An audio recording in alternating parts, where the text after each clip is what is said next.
I can't win. Another guy. This was the best because so Chuck Wendig, for you guys who don't know, Chuck Wendig, I feel was complete bullshit happened to him over the weekend. Yeah, right? that he got jobbed. Big time. So he's very outspoken on Twitter. I'm not defending his politics, and I'm not even defending some of his tweets. I think that if I was his friend, and I'm telling him like, dude, you shouldn't be tweeting this stuff right now because it's like, it's. I don't think you need to do it. I think you're above it. Like he's using a lot of vulgarity and things of that nature. Going after trolls and stuff.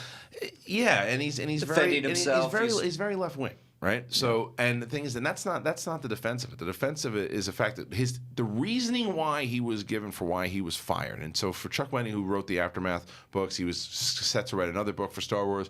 There's Marvel comics. There's tons of stuff that he was supposed to do. He was let go because from what he says in his tweets, this is accurate. Maybe they come out and they say something else. But from right now, because it hasn't been any response, so this is a response that I am taking accurately.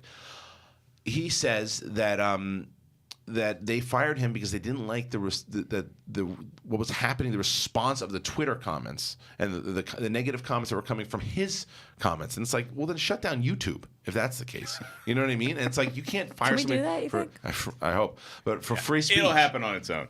But anyway, so I write this thing that I think is horseshit that Disney and Lucasfilm and Del Rey or whoever it was that did that to him, right?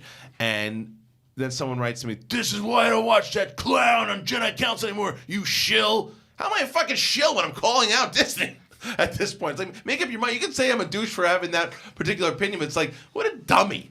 What a dummy. The guy came after me, I'm sure. But it was the same guy, but he didn't even know what he was saying. He was like, it's like, you can say, I don't watch the show anymore because of this bullshit politics that he's taking this leftist side. And that's fine if you want to say that. That's not why I'm taking the side, but that's what you want to say. But don't throw in shill there, too, because that's exactly what I'm going after on this tweet. It makes no sense. Yeah, the absolute opposite. The opposite of it. I was going to ask, because I didn't get my check from Disney last week. Yeah, I didn't get it either. Yeah, I think we got host. That's how I pay the rent. We got host. That's why I did the tweet. Mickey. Yeah. But, you should ask the hot girl underneath you.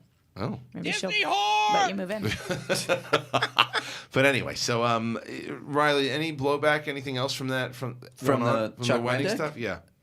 No, I mean, I think he's back to tweeting. He's back to doing his thing. I mean, I think the part that I picked up on was that it was his editor that said it was his decision, his call, and that you're being very vulgar on Twitter to Chuck, which for me, I see trolls come at him. And he basically goes, you know what, fuck you. Yeah. And that's what he would do. And he would. So this is Marvel Star Wars writer Chuck Wendig fired allegedly for his political tweets. Again, allegedly. That's the thing.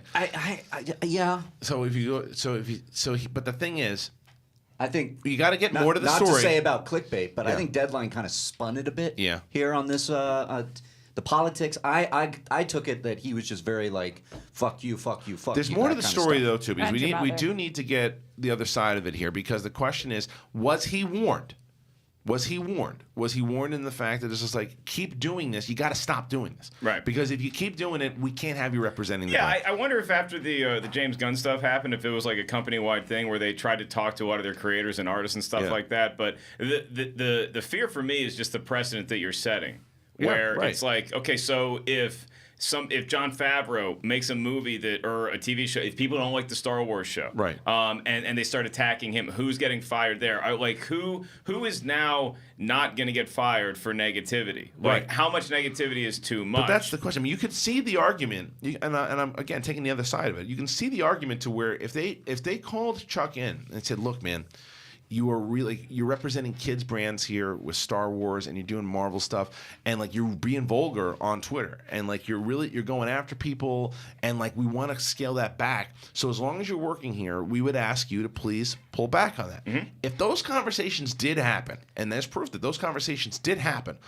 I'll be honest. Then I'm going to be the shill, and I'll be on the side of the other side here of Marvel and Star Wars. I would too. I might not necessarily agree with the politics of them telling you that, but because you've been warned. That's your job, and that's your employer. And because you're warned. However, if you are just doing this, you're like, well, no one's saying anything to me about it. I'm going to keep doing my thing, and I'm very outspoken about politics. I'm going to do it, and it doesn't seem like any of my employers care whatsoever. And then you just randomly, no, dude, you're out now. Why? Because we don't like the comments from your tweets. He answered that. What? He did a follow-up of frequently asked questions about everything. One of those topics was, were you warned? And he said, nope. Right. That's what I mean. Out of left field. You can't do that. You cannot do that. According to him. Yeah. You cannot do that. You can't just... you have to warn somebody. You have to say, I've had conversations with people in this office where it's like, do it again, and you can't. Bye. You can't.